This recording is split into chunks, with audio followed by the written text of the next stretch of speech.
शाश्वत शांति निधान। बार बार दंडवत करूं सकल सुखों की खान। सत्य गुरु सत्य स्वरूप लख मन चित हो प्रशांत। त्रिविधि ताप का नाश हो जीवन बनी सुखान। अमित महायश आपका महिमा कही न जा। नीति नीति कही चुप भय वेद ग्रंथ सब गा। महाभयानक अरु कठिन भवसागर गंभीर। नाम जहाज बिठाए कर मीटे जन की पीर। मेरा मुझ में कुछ नहीं जो कुछ है सो तो तेरा तुझको सौंपते क्या लागे है मोर। बोलिए प्रेम से गुरुदेव महाराज की जय। श्री सच्चिदानंद भगवान की जय। बोलो वृंदावन बिहारी लाल की जय। बहुत ही सौभाग्य का समय है कि उस महाप्रभु की असीम दया दृष्टि से हम सभी लोगों को ये सत्संग का परम पावन अवसर मिला है। ये उस मालिक की बहुत बड़ी कृपा कहलाती है और बहुत बड़ी दया कहलाती है। चूँकि युगों से लेकर आज तक महापुरुषों ने सत्संग पर जोर दिया। सत्संग सत्य और असत्य का विवेक प्रदान करता है। इस संसार में हम सभी जीते जरूर हैं। महापुरुष समझाते हैं क्या हमें करना चाहिए और कर क्या रहे हैं। यही सभी महापुरुषों ने युगों से लेकर आज तक समझाने का प्रयास किया कि हमें इस मनुष्य की जिंदगी को पाकर करना क्या चाहिए था और कर क्या रहे हैं। दोनों में जो अंतर है, अगर जो करना चाहिए उस काम को हम कर लें तो हमारा जीवन आनंद का भंडार बन जाएगा, शांति का स्रोत बन जाएगा, सुखों का मोल बन जाएगा। लेकिन महापुरुष समझाते हैं कि अफसोस मूढ़ मन तो मुद्दत से सो रहा है। किस ओर तेरी मंजिल किस ओर जा रहा है। मंजिल दूसरी दिशा में है और हम जा दूसरी दिशा में रहे हैं। तो पल पल हम उल्टा जा रहे हैं और जब उल्टा जाएंगे तो जब ही समझ में आएगा तो हमें समझ में आएगा कि ये जाना बेकार था। मेहनत परिश्रम सब बेकार हुआ, निरर्थक हुआ, निरर्थक साबित हुआ। इसलिए महापुरुष समझाते कि पूर्व चलने के बटोही बाट की पहचान कर ले। जैसे कभी आप तांगे में जा रहे हैं, बैठे आराम से जा रहे हैं, कहीं जाना है। अब तांगे में खड़खड़ खड़खड़ की आवाज होने लगे। जो आवाज खड़खड़ होने लगेगा तो जो आनंद आपको तांगे में मिल रहा था मिलेगा। आप खुश होंगे कि बेचैन? क्या होंगे? खड़खड़ करने लगा तो जल्दी हड़बड़ा जाएंगे। कोई इधर देगा, कोई उधर देगा, कोई उधर देगा। तांगे वाले से कहेंगे भाई आवाज क्या हो रही है, कहीं टूट ना जाए, कहीं गिर ना जाए, कहीं खतरा ना हो जाए। अब दो उपाय है। तांगे वाला अगर करता है, तांगे वाला निकालता है रुई। क्या निकालता है? लो अपनी कान बंद कर लो। जितने लोग तांगे में बैठे थे सबको रुई बांटता है कि लो कान में क्या लगाओ, रुई, और अपना अपना कान बंद कर लो। आवाज ही तो आ रही है, अब आवाज नहीं आएगी। तो रुई कान में लगा कर क्या आप खुश रहेंगे? खुश रहने वाले नहीं हैं, क्योंकि जानते हैं खड़खड़ हो रहा, कुछ गड़बड़ है, कहीं गिर ना जाए, भैया इसका टूट ना जाए, कुछ खतरा ना हो जाए। रुई लगाने के बाद भी आपको चैन मिलने वाला नहीं। और दूसरा उपाय है कि उसको दिखाया जाए, सही कराया जाए, मरम्मत कराया जाए, जो टूटने का डर था वो खत्म हो जाए। लोग खड़खड़ की आवाज करते हैं, तांगे से उतर जाते हैं फटाफट, नहीं उतरते, बस में से कूदने लगते हैं, बस में खड़खड़ होने लगे। या आप हवाई जहाज में जा रहे हैं, बोलो वृंदावन बिहारी लाल की जय। अब हवाई जहाज की खिड़की से आपने देखा कि इंजन में आग लगी हुई है। क्या लगी है? आग, धुआं उठ रहा है, आग लगी हुई। तो क्या हो गए, खुश हो गए कि बेचैन? एकदम बेचैन, बेचैनी की सीमा नहीं रहेगी। तुरंत खबर देंगे पायलट को कि भाई आग इंजन में लग गई है। पायलट के मेंबर आते हैं, उसके सदस्य, चालक दल के जो सदस्य होते आते हैं, आप कहते हैं आग लगी है इंजन में, आप भी बेचैन हैं। बस वो कहता है बंद कर दो ये खिड़की, या पर्दा लगा दो, उधर मत देखो, उधर मत देखो जिधर आग लगी हुई है। चैन मिलेगा? चैन मिलने वाला नहीं। कारण कि इस उपाय से कुछ होने वाला नहीं,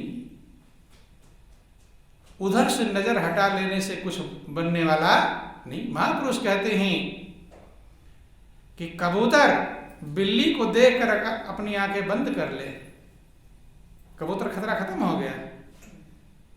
आंख बंद करना सही, आंख खोल के रखना, खोल कर रखना सही है। यही महापुरुष समझाते हैं। आंख खोल कर और देख कर समझ कर चलो। चलना तो है, जिंदगी सबको पूरा करना है, नहीं पूरा करना है। जितनी जिंदगी आपकी है, चाहे रो रो कर चिल्ला कर पूरा करो, तड़प कर पूरा करें, या खुश होकर पूरा करें, आनंद मग्न होकर पूरा करें। जिंदगी जिस दिन से आपकी स्टार्ट हुई है, जिस दिन से आपने पहला सांस लिया है, और जब तक अंतिम सांस आप नहीं ले लेते, तब तक आपको ये पूरा करना ही करना है। महापुरुष कहते हैं कोई रो कर मरा, कोई हंस कर मरा, जिंदगी उसी की जो प्रभु का होकर मरा। चूंकि वही सत्य है, शाश्वत है, जो मालिक का बन गया, प्रभु का बन गया। लेकिन आज आप गौर करने का प्रयास करेंगे, जितनी व्यवस्थाएं आज के समय में है, इतना पहले कभी थी? जितना हीरा आज है, जितना हथियार आज है, जितना साधन आज है, इतना पहले कभी भी नहीं था। जितनी वैज्ञानिक व्यवस्थाएं आज हैं, तो दिन पर दिन वैज्ञानिक व्यवस्थाएं बढ़ती जा रही हैं,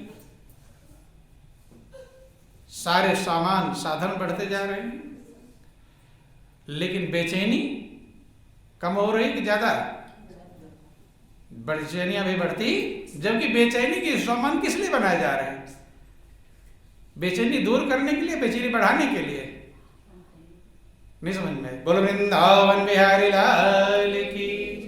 जो भी मनुष्य कार्य कर रहा है, चाहे वो वैज्ञानिक विकास हो, चाहे आर्थिक विकास हो, चाहे सामाजिक विकास हो, चाहे नैतिक विकास हो, जो भी विकास हम कर रहे हैं, क्या चाहते हैं? बेचैनी कम हो कि बढ़े?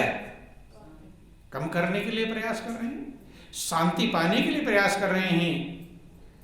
लेकिन जितना प्रयास कर रहे हैं, बेचैनियां उतनी बढ़ती जा रही है। प्रैक्टिकल पहले 10-20 साल पहले देखो, 20 साल पीछे अगर आप देख लेंगे, 20 साल पहले जितना लोग आनंद में, कितना टेंशन था, कितना हार्ट अटैक होते थे? नहीं होते थे ना पहले, माइंड की नशे इतनी प्रश्न नहीं होती थी। आज ज्यादा विकास हो गया, ज्यादा बढ़ रहा है, तो उल्टा हो गया। दिया अगर जलाओ तो अंधेरा कम होना चाहिए कि ज्यादा? कम होना चाहिए, घटना चाहिए। लेकिन यहां जो दिया लोग जला रहे हैं, विकास का दिया जला रहे हैं, लेकिन अंधेरा क्या हो रहा है? और बढ़ ही रहा है। उल्टा है, उस दिया से क्या लाभ है? उस दिया जलाने से कोई लाभ नहीं है जिससे अंधेरा और बढ़े। 1000 दिए जला दो तो और अंधेरा बढ़ जाएगा। तो महापुरुष समझाने का प्रयास करते हैं कि ढेर सारा आईना खरीद के ले आओ। आईना माने दर्पण, शीशा, चेहरा देखने के लिए अच्छे अच्छे आईने ले आओ, लेकिन वहां अंधेरा हो तो शीशा काम करेगा? हैं? बोलो वृंदावन बिहारी लाल की। बहुत अच्छा आईना खरीद कर ले आए चेहरा देखने के लिए, लेकिन अंधकार है। क्या है? अंधकार। तो वो आईना भी कहां रखेंगे? जल्दी मिलेगा नहीं। आईना किसी काम का नहीं, प्रकाश होना चाहिए, उजाला होना चाहिए। उजाला होगा तो कम कीमत का आईना काम कर जाएगा, और अगर उजाला नहीं है तो ज्यादा कीमत का आईना भी कुछ काम करने वाला नहीं, कुछ चेहरा नहीं दिखा पाएगा। तो यही लोग कर रहे हैं, आईना इकट्ठा करने में लगे हुए हैं, ज्यादा बटोरने में लगे हुए हैं, कीमती में लगे हुए हैं, लेकिन प्रकाश करने का प्रयास नहीं करते।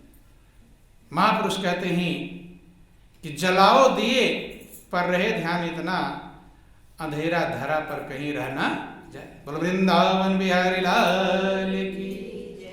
कि जलाओ दिए पर रहे ध्यान इतना, जलाओ दिए पर रहे ध्यान इतना, अंधेरा धरा पर कहीं रह न जाए, अंधेरा धरा पर कहीं रह न जाए, जलाओ दिए पर रहे ध्यान इतना, जलाओ दिए पर रहे ध्यान इतना, अंधेरा धरा पर कहीं रह न जाए, अंधेरा धरा पर कहीं रह न जाए।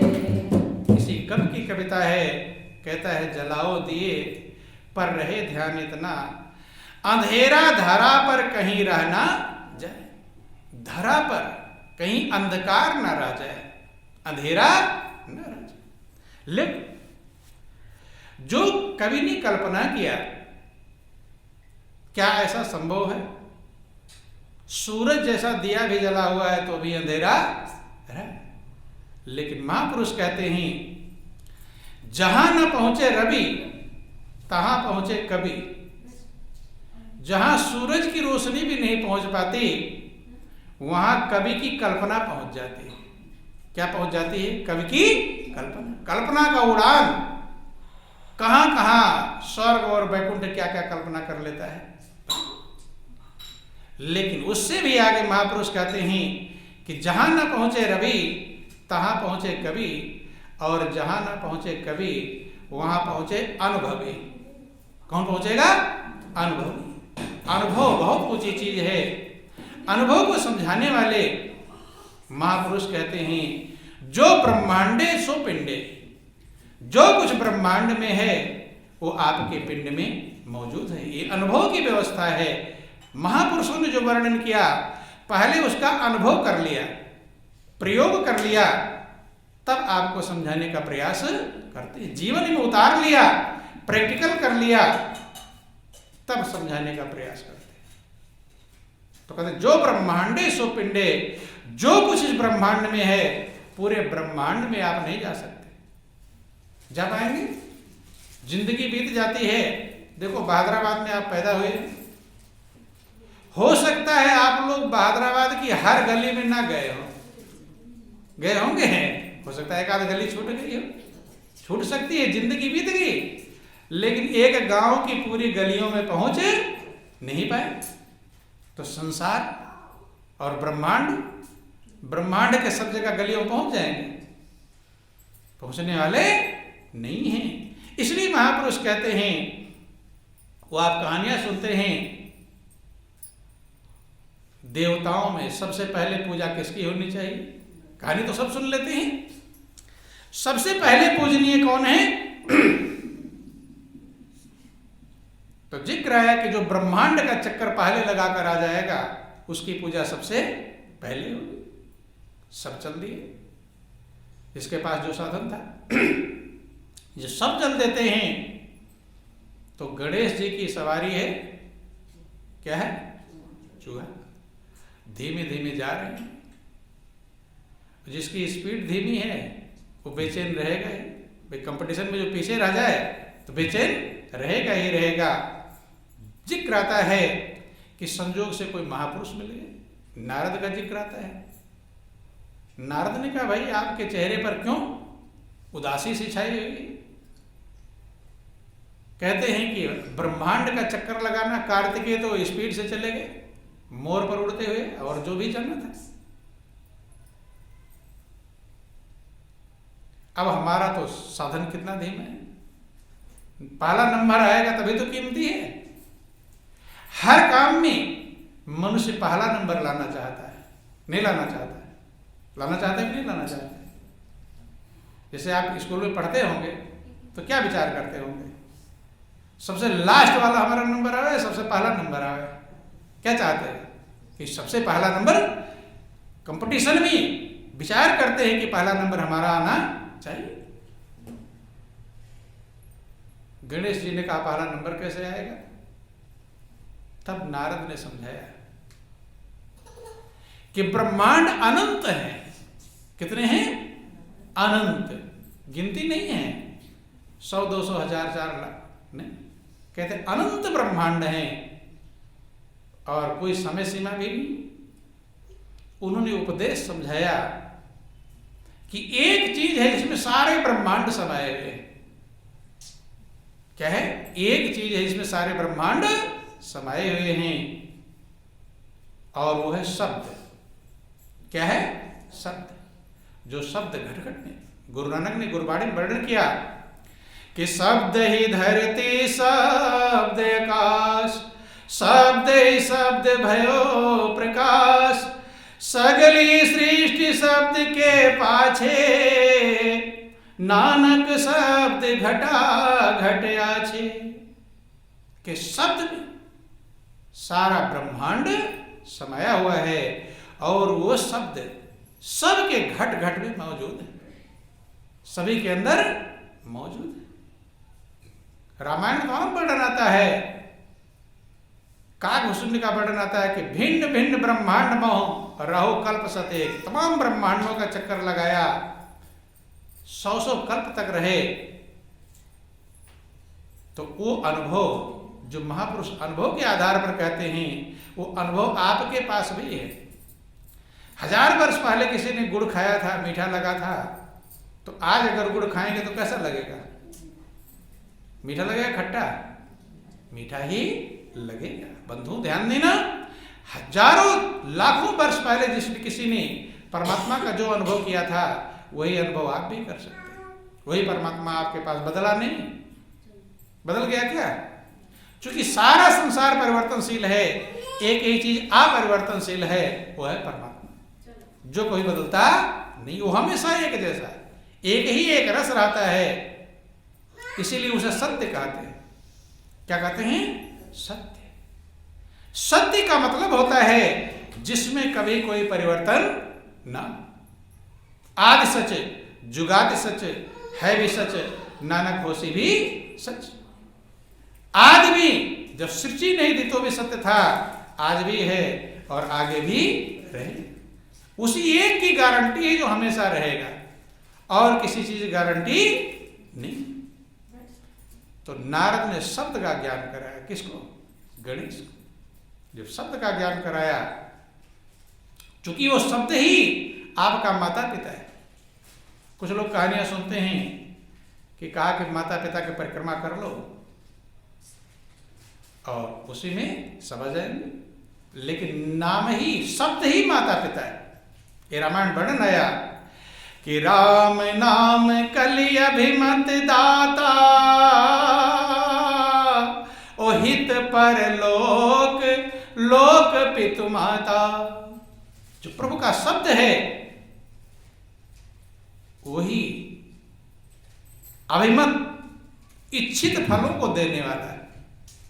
हित परलोक लोक पितु माता, परलोक में कल्याणकारी है और लोक में माता पिता है। कभी आपने गौर किया कि हमारा माता पिता कौन है?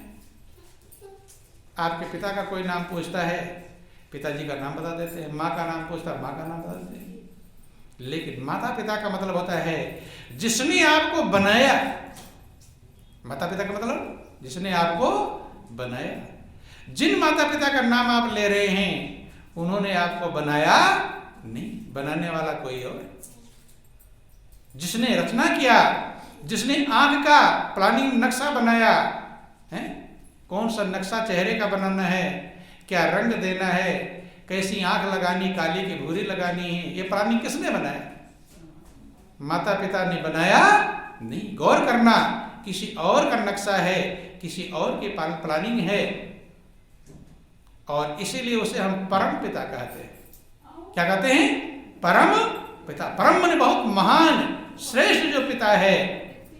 बोलो वृंदावन बिहारी लाल की जय। परम पिता कहकर पुकारा जाता है। वही हमारा वो शब्द आपके अंदर है जो आपकी रचना करता है। तो इसलिए कहते राम नाम का अभिमत दाता, हित पर लोक लोक पितु माता। और प्रमाणित किया गया रामायण में कि गणेश जी की जो पहली पूजा होती है नाम के प्रभाव से होती है।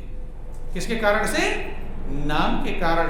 क्योंकि उन्हें नाम का ज्ञान हुआ, शब्द का ज्ञान हुआ। जिस शब्द में धरती अंबर आकाश सारा ब्रह्मांड समाया हुआ है। रामायण वर्णन आया कि महिमा जासु जान गण राउ, और प्रथम पूजियत नाम प्रभाव। महिमा जासु जान गण राउ, गणों के जो मालिक हैं, गणपति हैं, जिस नाम की, जिस शब्द की महिमा को उन्होंने जाना,